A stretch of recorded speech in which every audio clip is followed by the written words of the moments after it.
questions you guys may have. I'm kind of targeting things that I see, but interrupt to me if there's other things or if you have any specific questions. So like I said, I work primarily with adolescents. The most common diagnosis is anxiety, so most people use that term. I also work with a lot of body image issues, comparison, relationships, and like I said, transitions. I worked in kind of with adolescents in all different areas. I worked at alternative schools, so the kids kind of got kicked out of the school district for behavioral problems. Kids on probation. I worked at Yes Prep schools. This is my 4th year at HSPDA doing emotional support. And then last year I was a full-time counselor, but due to funding and schools, I have moved private practice and I'm there 1 day a week. So like I said, anxiety is the most common mental health diagnosis, and it is a normal emotion. So just because somebody's feeling anxious doesn't mean that it's bad. It doesn't mean that it is something that we need to treat or work on. We feel anxious when there's a situation that's triggering us, and we feel our emotions become heightened. And that can be helpful when there's a test and it helps you study more. Or like biologically, if there was a lion chasing us, we feel anxious, our body tells us to run. So just because somebody feels anxious, it's okay. It doesn't mean it's bad. But when it becomes disproportionate and you're feeling it all the time, or more anxiety, the anxiety you feel doesn't fit the situation, that's when it can become a diagnosis. The American Psychological Association defines anxiety as an emotion characterized by the feeling of tension, worried thoughts, and physical changes like increased blood pressure. So anxiety is both physical and emotional.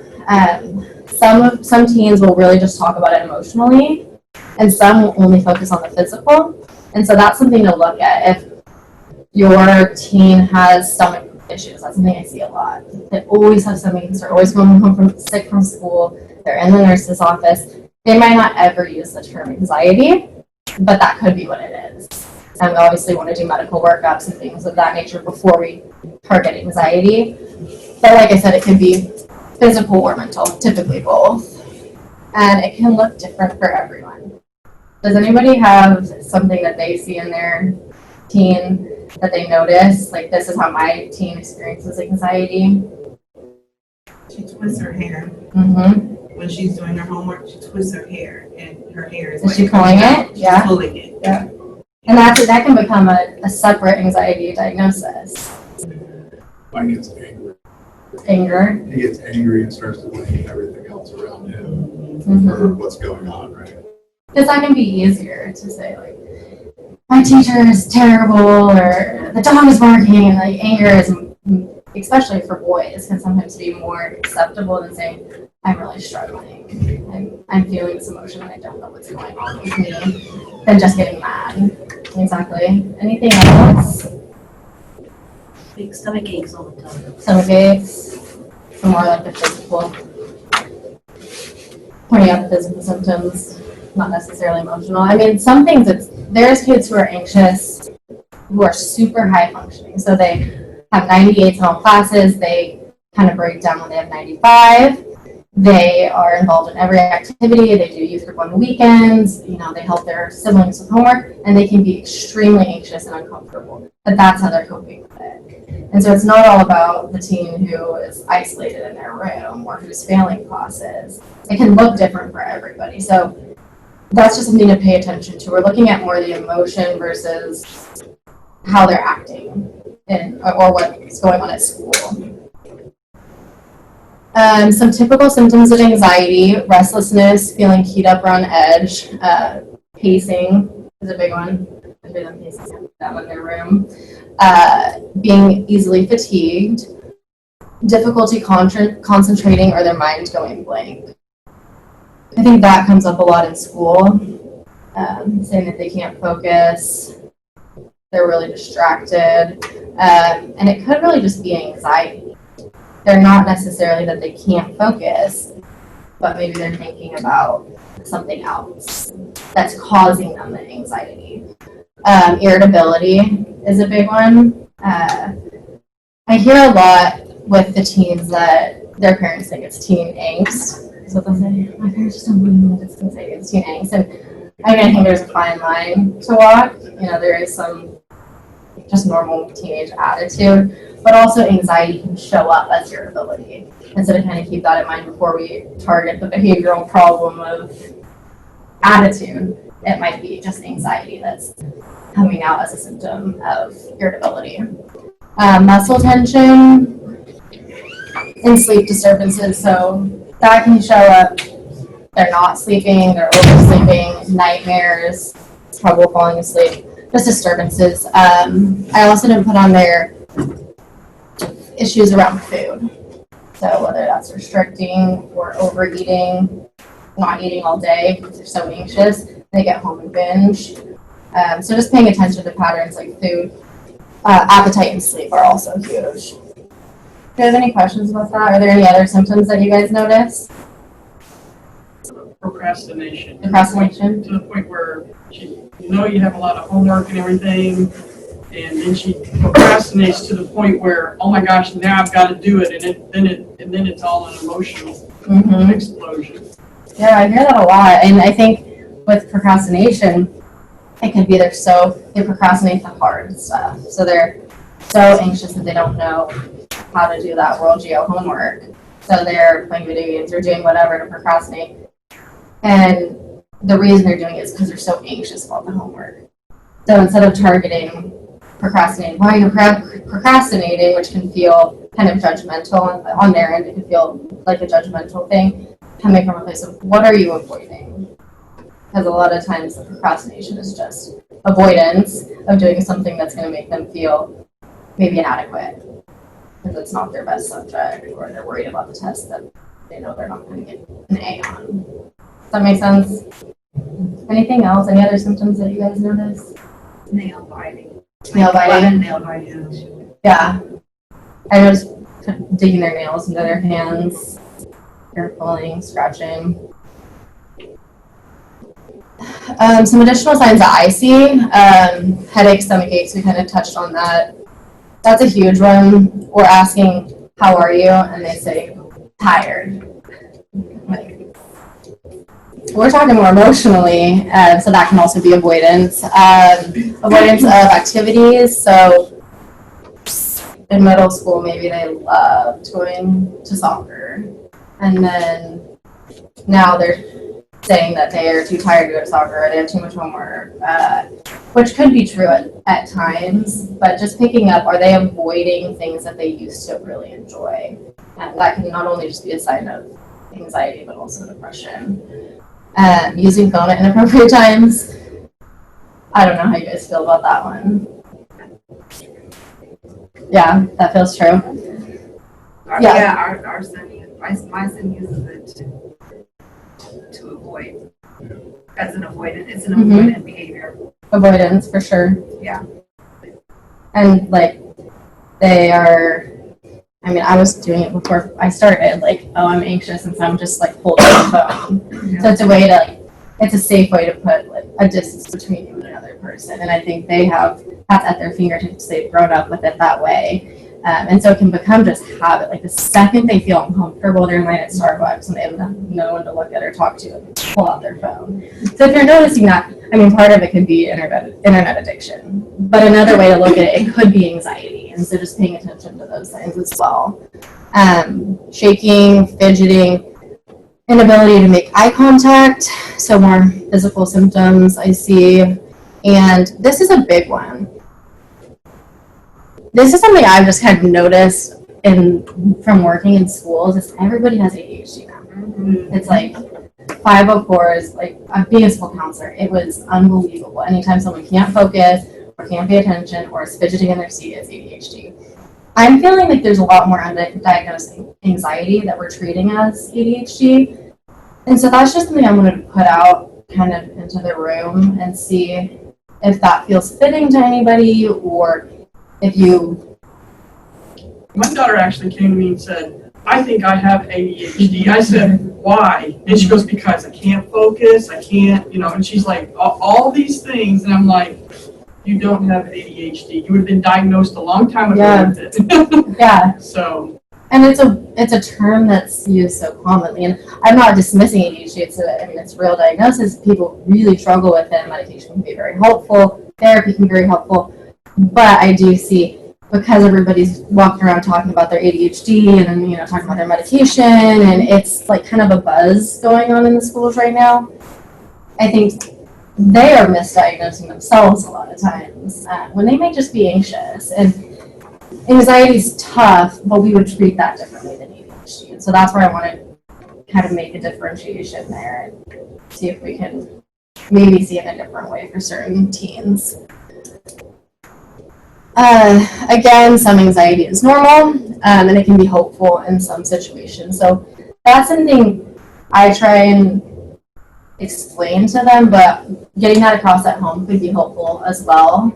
And just because you're anxious for a test doesn't necessarily mean that's a bad thing. If it's the point where you can't sleep and they're blanking out on the test, there's a line, but some anxiety can be really helpful. Letting them know they aren't expected to be relaxed at all times. They shouldn't always feel zen. It's okay to have another emotion, but we don't want to be heightened all the time or be heightened beyond what the trigger is. The goal is to help them learn to cope with and manage their anxiety and not to remove all triggers from their life. Does that stand out to anybody? Is there anything specific that maybe your teens are asking to just completely avoid or cut out instead of dealing with it? Cool. You don't want to go to school. That'd be difficult. Let's just cut out school. Yeah. Does well on homework and fails tests. Yeah. I think it's a lot of anxiety. Mm-hmm. They're trying to study, but they want to do it on their own. They don't ask for help. Yeah. You try and help, but yeah. They don't know how to cope with their time. They don't know how to manage their time efficiently. Like she was saying, you put it off, and it's the very end at midnight. Like, I thought I finished, I have to write my paper. Like, yeah. And we all have that, I'm sure. Yeah. But they don't know how to time management and cope with the consequences either. They don't think they're going to be in trouble later. And time management is one of the best ways to treat anxiety from a personal level. I mean, if you're feeling anxious, what can you do to manage your time better, organize your life a little bit better to reduce the triggers, but we don't want to remove them. And so on y'all's end, if that's what they're asking for, it's like, I'm trying to think of a good example, like maybe like big social events scare them. That's their trigger. They don't want to go to big parties or sleepovers or that kind of thing. If you see your child shaking and crying and so anxious every time, it's going to be hard as a parent to make them go because you don't want to see them in that distress and they're begging you to not go. And if they don't have the coping skills to do it, they may go and break down. And so we don't want to go that way. We don't want to just send them off and have them break down. But if we can teach them coping skills and then expose them to the triggers. Because, if we're letting them avoid it all through high school once they get to college, they're not going to have those tools or have the experiences of going and struggling and feeling anxious and working through it and then coming home and being able to feel safe again. So how can you help your teen if you see them struggling? What kinds of things are you guys trying? Is there anything that's working or isn't working? I downloaded that Calm app and it worked a couple times. Yeah. And he insists that it doesn't, but I personally think it has a lot to it. But it's actually been helpful for me because his anxiety makes me incredibly anxious. So I will listen to some of the different guided meditations and stuff, and then I will have him do it, especially it's pretty extreme, so he's having I can put it. But It's So really good. yeah, it's such a great app. I think it's worth just putting on all of their phones. Yeah. It costs something, like $8 a month or something. Yeah. It costs, but it's worth it. I think you can access some of it. Some of it for free, yeah. That's how I started, and I was like, oh, I need this. Yeah, that's great. And it can even just help with sleep. Yeah, and it talks through, like, I think what's cool is it talks through, like how to train your focus on something else. And Mhm. it talks about all of, like what you said, where anxiety is actually normal, and how to, like, just refocus your thinking so you're not caught in those same thought traps over and over. Yeah. Changes, alters your routines. Kind of like a little, like, It's not working coach yet. for you at times. It makes sense to me anyway. Yeah. Anything else? My daughter she runs after school. She writes in a journal to get out her feelings. And then she also makes her own music so that she can listen to try to get away, or maybe to escape away from the anxiety. That's right. My son doesn't, I think one of the things I saw in there was avoidance of extracurricular activities, because, he used to be very active in junior high.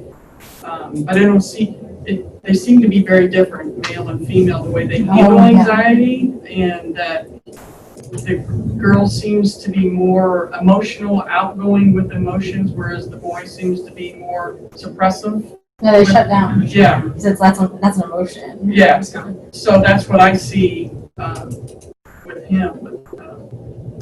Yeah.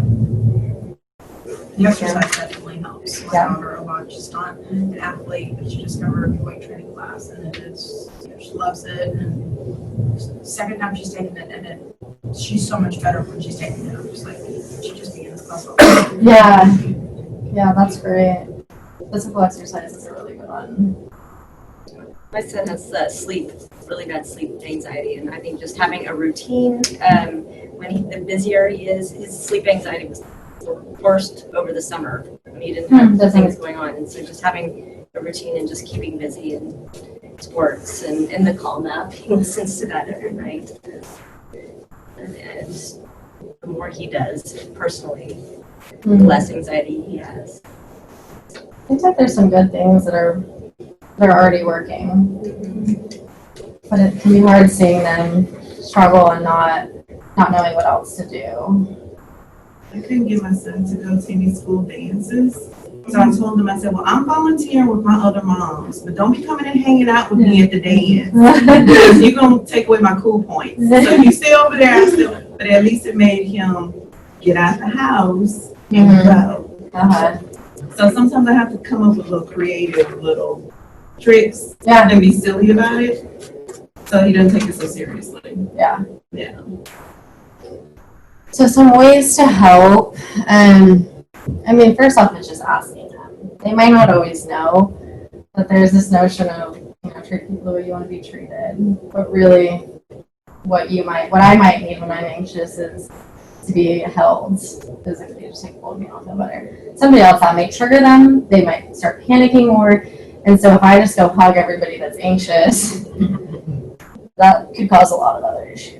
And so, y'all know your kids, but they're growing up. Teens are starting to develop their own sense of self and their own values and understanding themselves in a different way. And I think it means a lot to them if you just say, what would be helpful to you when you're anxious?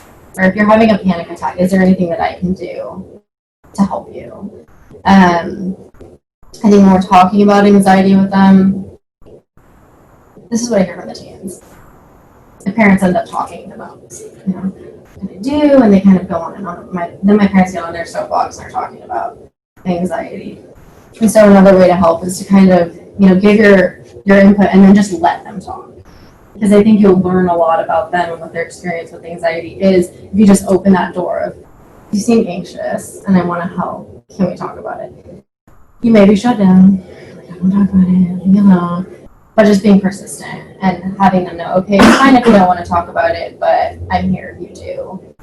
I think them knowing that and then feeling anxious and not reaching out, feeling anxious and not reaching out again, eventually when they know that that door is open, they'll use it. I've actually used that with my son. When I see that he's struggling with something, I go before he goes to sleep. I try to talk to him, see how his day was going, what I can help him with.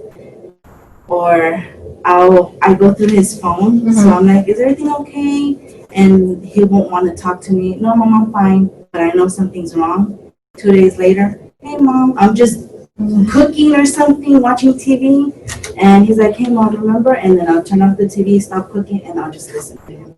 Because when I ask him, he doesn't want to talk because he's not ready. It's like I have to wait for him to be ready. And just you letting me know, like, I'm here, like, when you're ready. And at first, I would still stay doing what I was doing, and it clicked in my head like, okay, no, he's trying to communicate with you. You know, just put whatever you're doing to the side, and because sometimes, as a mom, you're caught up, doing what you have to do at home, and sometimes just forget to listen. Yeah. I think it'll make a lot of difference. Paying attention to their feelings. A lot of it is staying calm when they're feeling anxious. I'm not a parent, but I do family therapy, and I can see the pain in a parent when the child is hurting. And the anxiety, they see their kids start shaking, and I can see parents start feeling that emotion. And it works both ways. So if they're anxious and that stirs something up in you, you're elevating their anxiety. Because now I made mom anxious, or I made dad anxious. There's a lot of them talking about feeling like a burden.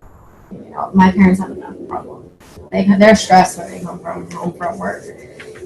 Even if they don't act grateful, a lot of them, when they come and speak with me, they talk about how grateful they are, and they don't want to be a burden talking about their anxiety or talking about their struggles. So just opening that door and showing, I can handle that. You're not a burden. It's okay to open up about these things. It's not gonna hurt me. Not shaming them or punishing them for their anxiety or inability to participate or complete a task. So, like the dance example. He doesn't want to go to the dance. And if that is if that's coming from anxiety, punishing him for not going is just making him feel worse about the anxiety. What you did was perfect. Well, I'm going to be there. You can come. If you cannot come. But saying, you have to go, or if you don't go to this, we're not doing this. That's really it. I think the intention could be we're punishing the behavior, but really we're punishing them for having anxiety is what it would feel like to them.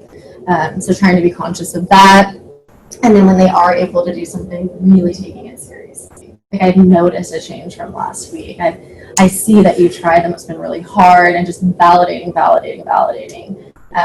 And that can give them a bit more confidence and courage to keep trying things that make them feel uncomfortable. Anxiety grows from avoidance. And so anytime they don't avoid the behavior, we're killing the anxiety. So we just want to push them doing the activities that would make them anxious.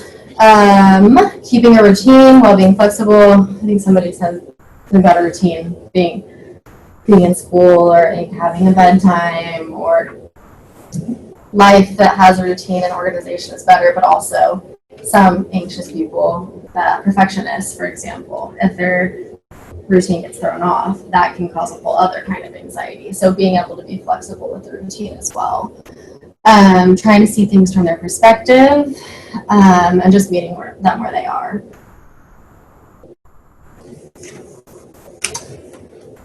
Are you feeling anxious?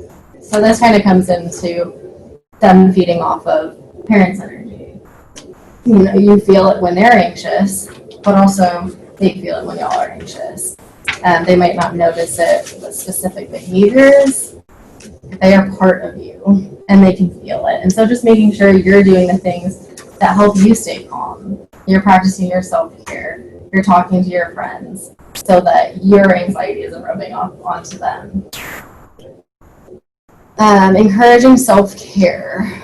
So this is something I talk to this is kind of like my basis of my first 2 sessions with clients, or when I met with students at school. This is one of the first things we talk about is the areas of self-care. So what are we doing for your emotional well-being, your social, your physical, your spiritual?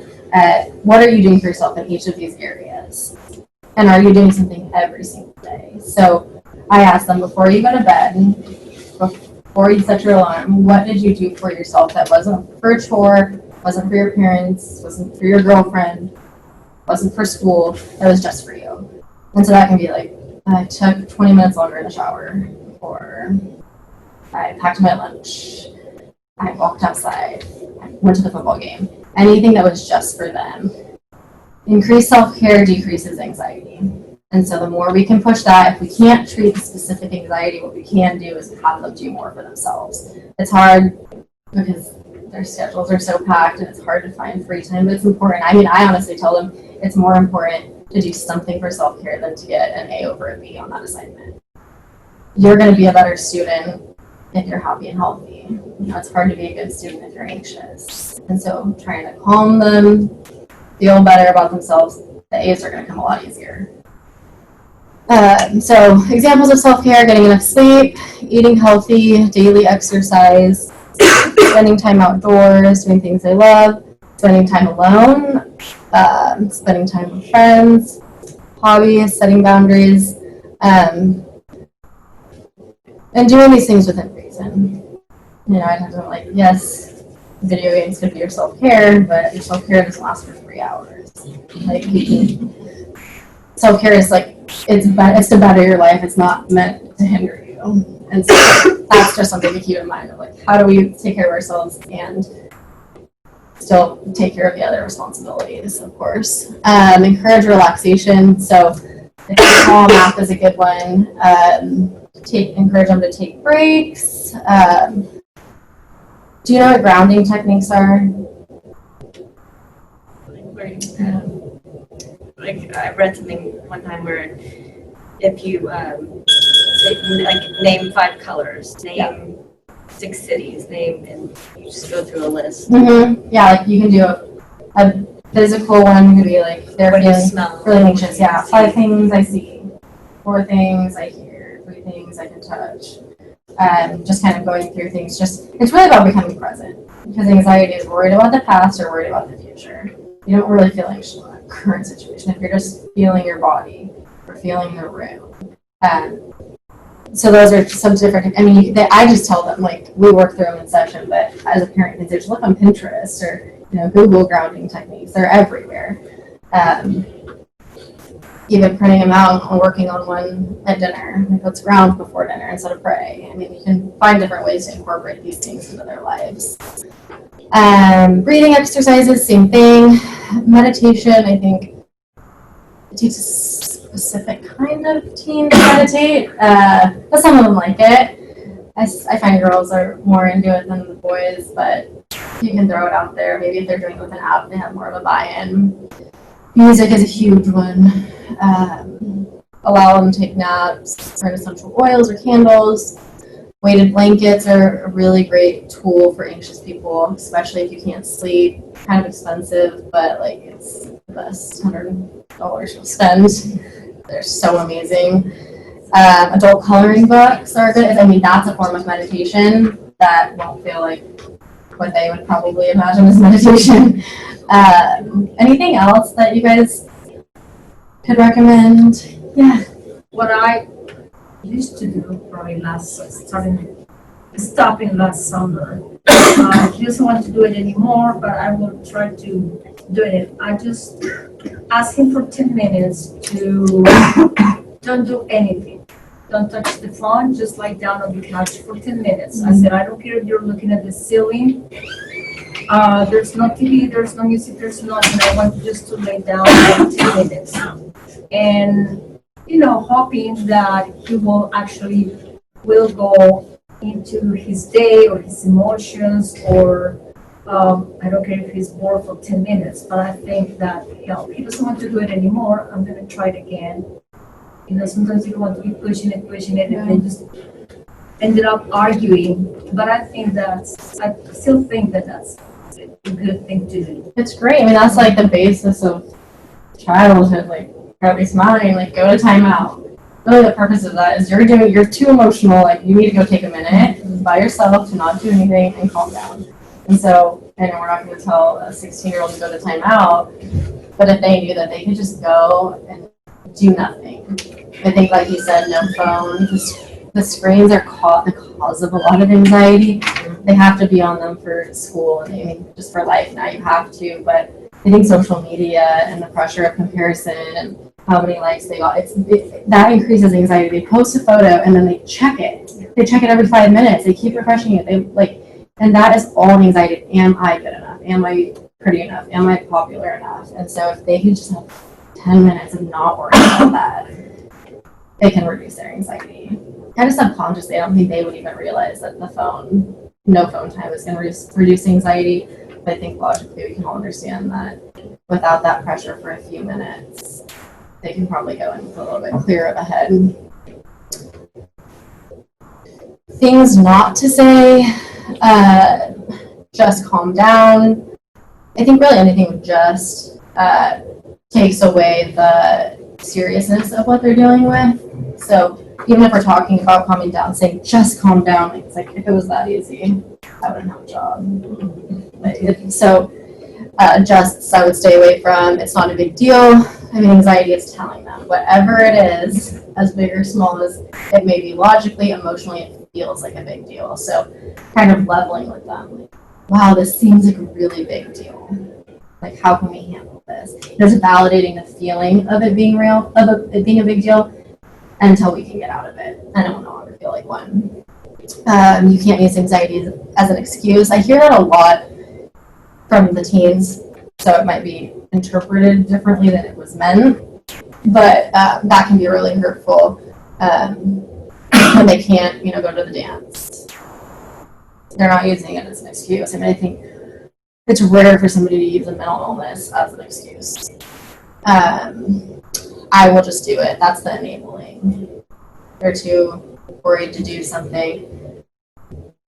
An alternative would be, how can I help you do this? Is there anything I can do to make it easier for you to do this? Versus just being so frustrated with them, like not being able to do it, that we jump in.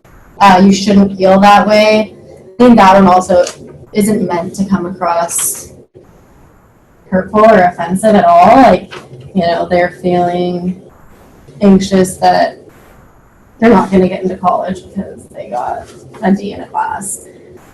Saying, you shouldn't feel that way. A lot of people get D's and get into college. It's all a factor of your GPA. It's not the end of the world. To them, all their things, you shouldn't feel that way. Well, I do feel that way. And can get really defensive.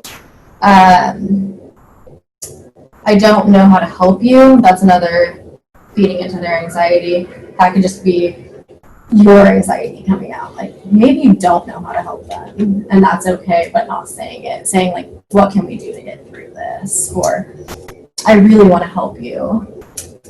Instead of, I don't know how. This is not the time. Or stop thinking about it. Anything else that you guys have noticed?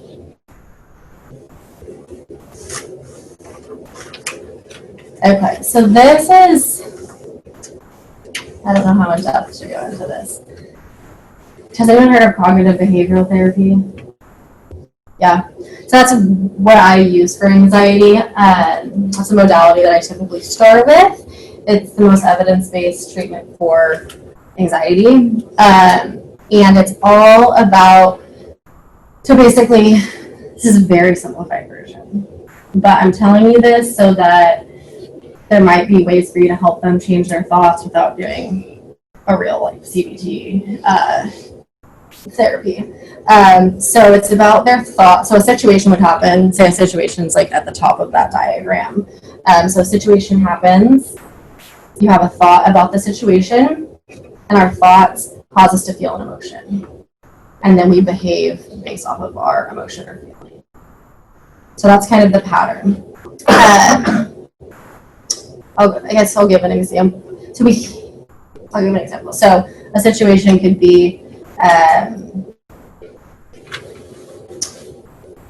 I was walking down the hall at school and I waved at my friend and they kept walking. So that's a situation, we can't change it. There's nothing we can do about that. The anxiety thought, the automatic negative thought we call it, is they're pissed at me. I must have done something wrong. The feeling is anxiety. The behavior is avoidance. They just stop talking to them, fail the next test because they're so upset about it, come home and pull up all night.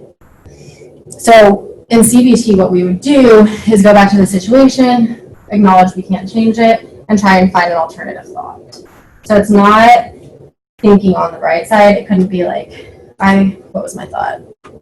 They're pissed at me. I did something wrong, they're pissed at me. You can't be like, I did nothing wrong, they love me. I feel great. It has to be something you believe. I think they often like, I can't just think on the bright side. That doesn't work. And that's not the goal of CBT. It's finding an alternative thought that will generate a more helpful feeling. So it's not necessarily feeling great, but it's feeling less terrible. So an alternative thought could be, maybe they didn't have their contacts in. I feel whatever, I feel content, and then I just go on with my day. I could think, they must be going through something pretty tough. They looked preoccupied. I could feel empathetic and text them. I could think maybe they just didn't see me. I'm feeling pretty neutral. So that's kind of what I work through in session with them, changing those thoughts in order to change the emotions. The reason why I explain this here, even if I'm not seeing your teen, is you can kind of do that if they're talking to you about their anxiety. You know, they're talking about a feeling and saying, what are you thinking? Like, anxiety doesn't come out of nowhere. What are the thoughts you're having? I'm going to fail the test. I'm not good enough. I'll never live up to my brother. There's usually a thought. And we can figure out how to change that to change the emotion. Does that make sense? Mm-hmm. Like, hard to explain. Very simplified. But do you think that could be helpful? Is there any way that you think you could help them reframe those thoughts when they're happening? And if they can't, which I often do in beginning stages of treatment, is I just offer alternatives. Oh, if that happened to me, I would be thinking this. If I were in your shoes, I'd be thinking this. And then maybe they can jump onto one of those. If we're not just so coping, we kind of talked about. Another way to handle anxiety if you're not coping through exercise or deep breathing is to help them just problem solve. Like, is this anxiety something that like we can work through? Can we change the situation at all? So some questions we could ask, is this in your control? If the answer is no, we move to coping. If it is in their control, what can we do? Can you go into tutorials? Can, we sit down, do you want me to drop you in your bed off at coffee so you can talk about it? Just try and fix the problem if it is in their control. Have you gotten through something similar in the past? And that's something that I have to really stick with them with. You must have felt something similar before. And trying to work through it. And they might be able to build a little bit of confidence around how they've gotten out of a similar situation or feeling in the past. What else can I focus on? If it's out of their control, can I listen to a podcast? Can I go play basketball? Just kind of distracting from it. That kind of goes along with this one. Will it matter in a week, in a month, in a year? I know this feels really hard right now, and it is. But do you remember the first time you embarrassed yourself? Do you remember the first time you got a bad grade? Does it still matter? So just it's kind of like zooming out. Anxiety is very intense and hyper-focused, and if we can help them zoom out and slow down, they may be able to kind of get out of it and take away some of the power that their thoughts are having over them. And what would you tell a friend in your situation? Or a sibling? If they were struggling with the same thing, how would you help them? What would you tell them? And these are just some little things that I think would be helpful if you need it. I mean, I'm talking more about your relationship with them and the connection and communication, but these are just some things that they can do. They could have at home. Could help. Weighted blanket we talked about. Fidgets at school. Mini trampolines. Those are for more younger kids. The Calm app. A noise machine can be helpful for sleep. And that is about it. just open for any questions, or if you guys have any specific examples that you want to work through or problems. I'm open to any. These kids with ADHD that don't really have it, that have anxiety, they get medicated. The medication decreases their symptoms of anxiety, obviously, right? A lot of times it will increase anxiety. A stimulant, anxiety is like high blood pressure, fast heart rate.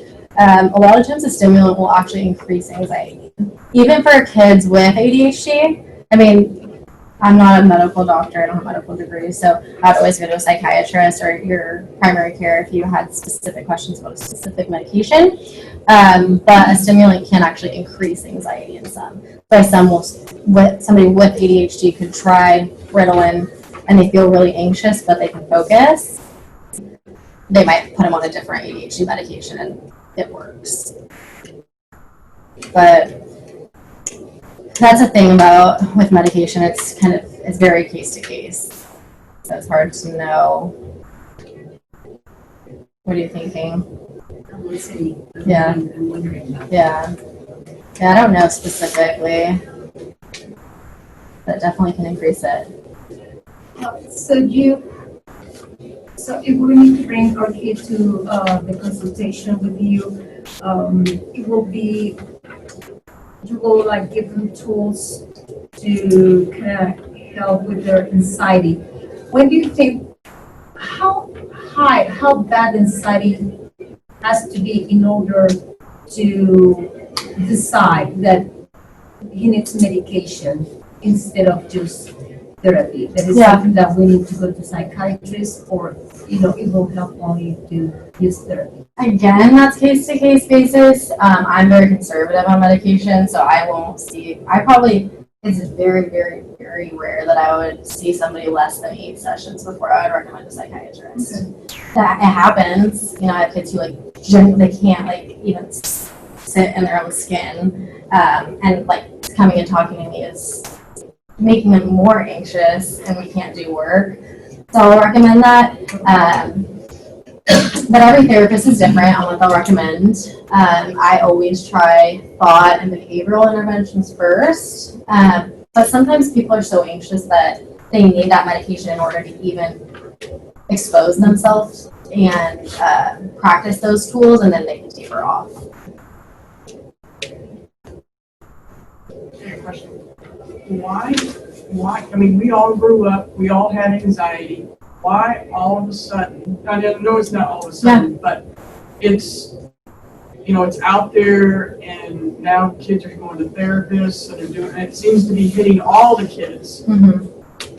Is it society that's doing it to it? Is it our schools that are not, that, let's go for private schools, they get more people coming there if they can show that they have so many kids that are merit scholarships. And so they're pushing, PSAT scores and all this other stuff. And it's good for them, but I don't know that it's necessarily good for our kids that they keep pushing them to do that and pushing them to go fill out so many college applications so that they can bump up their numbers. Mm-hmm. So, I mean, is it just something that's evolved, or what? I mean, why is it all of a sudden? I mean, I think because we're all from different generations, so I can say I didn't graduate high school that long ago, and to me, being in a high school now feels like there's a lot more pressure than there was even when I was in high school. I didn't have an iPhone in high school, but there was MySpace. That was still stressful. I can't imagine being in high school with an iPhone. Also, school shootings were a thing. When I was in high school, that's a thing I hear all the time. Yeah, it's I can't imagine it's so weird being at the school and having active shooter drills. It's something I never experienced as a teen, and I don't know if how scary, I think there are a lot more pressures, and I think this generation is not really an option to go to college. Everybody, a bachelor's degree doesn't do too much anymore. So I think there's added pressure for like grades and future, and then it's all their accomplishments are shown on social media. So the comparison isn't just at school, the comparison is at home as well. Like everybody had comparisons for body image, but now it's everywhere, it's on their phones. So I think those are the main things. Yeah, and I will say, I mean, like, I'm my grandmother, we always talked about her being worried for it. And now I'm like, oh, Her what? She had OCD. Yeah. She paced around the house all the time. But we're like, oh, that's just her, so we didn't talk about it, or you just were like, that's her. But think about it now, especially as she got older, she was really suffering, but we didn't really talk about it. We just kind of joked about it. Yeah, and I think part of it, maybe like I think a good side of it is we're talking more about mental health in schools. I know in HISD, like we have a social emotional department now, which wasn't a thing. So I think mental health is just more talked about. So maybe taken a bit more seriously, but I also do feel like the demands are higher. There's more stress. Also, the kids can Google anything and look anything up, and it's stressing them out that they can have that availability to do it. I think it's always at their fingertips. I tell you, when my daughter's phone buzzes, she's trying to do homework. She'll, oh, my phone. I'm like, it is not that important. You just put it away. I need it for hotspot. I need it for this. And you hear that, and you kind of start giving into it because they have to be on their tablets or computers for schoolwork, or they might have to use their phone also, but everything's at their fingertips now, and I think that leads to a lot of their anxiety because they can see it whenever they want, and they don't know how to get away from it. They just don't know how to put it down. It's their right hand or their left hand. And I think in that same area, same with grades.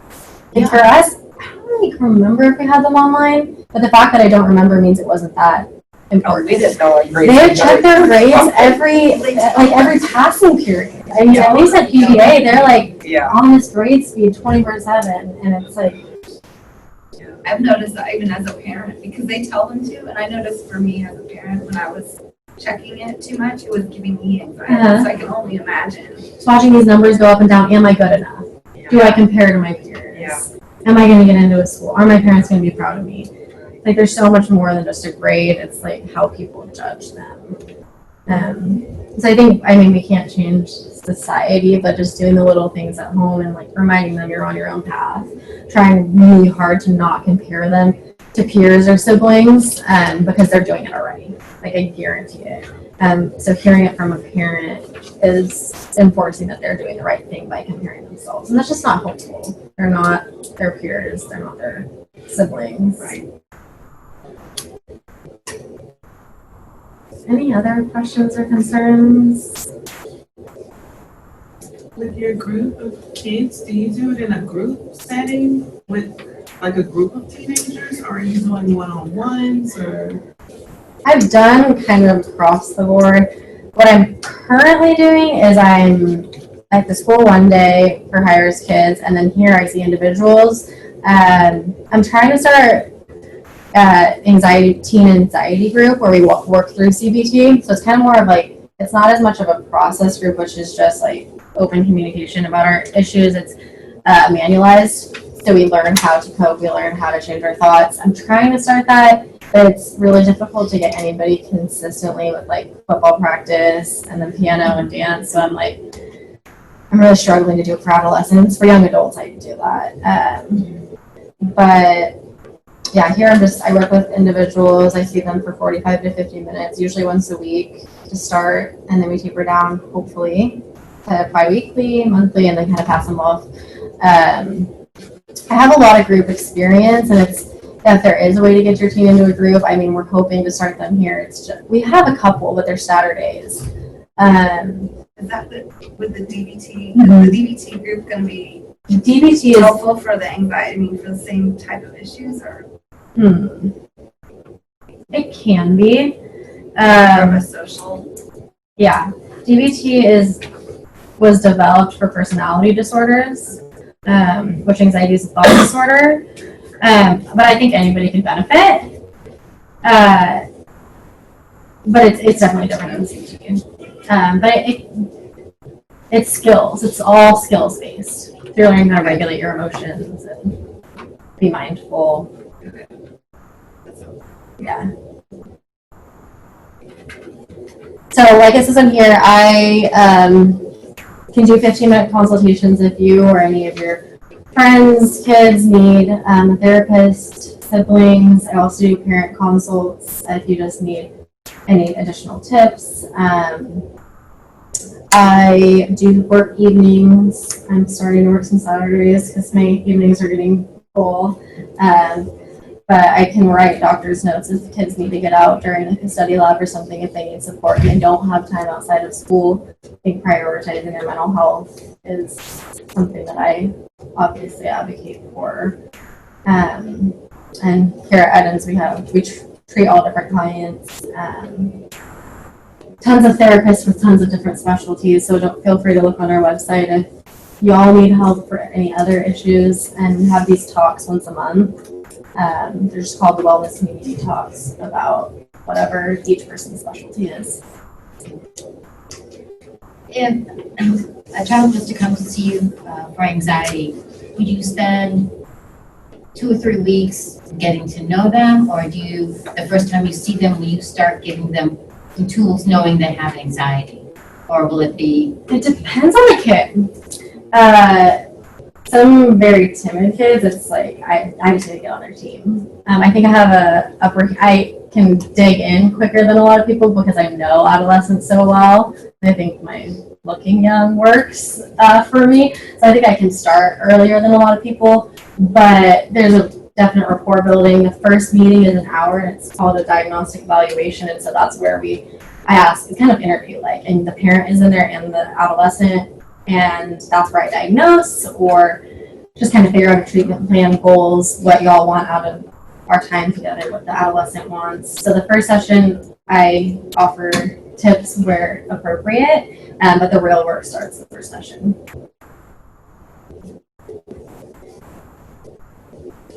Any other questions? How late at night do you work? 9, something like that. As late as the building's open. I mean, there's only 4 spots after school. So. And nobody sees you during school? Well, yeah, I mean, I see parents and young adults. I see all kinds, but adolescents are my jam. I love adolescents. So I wish I could see them all the time. It just logistically doesn't work out with schools. So yeah, my hope is someday I can be, I love private practice. It's more financially, it's better financially, but I love being in the school system. I think you can touch more lives. So if St. Thomas or any of your schools ever need somebody to come in and do a talk, or just if you guys need somebody to talk about it at PTO, I'm more than willing to come out. I have my cards here too if anybody wants them. I don't know if you want me to hand them out. Yeah. Thank you. Thank you guys all so much for coming in on this cold, rainy day. We're at the party.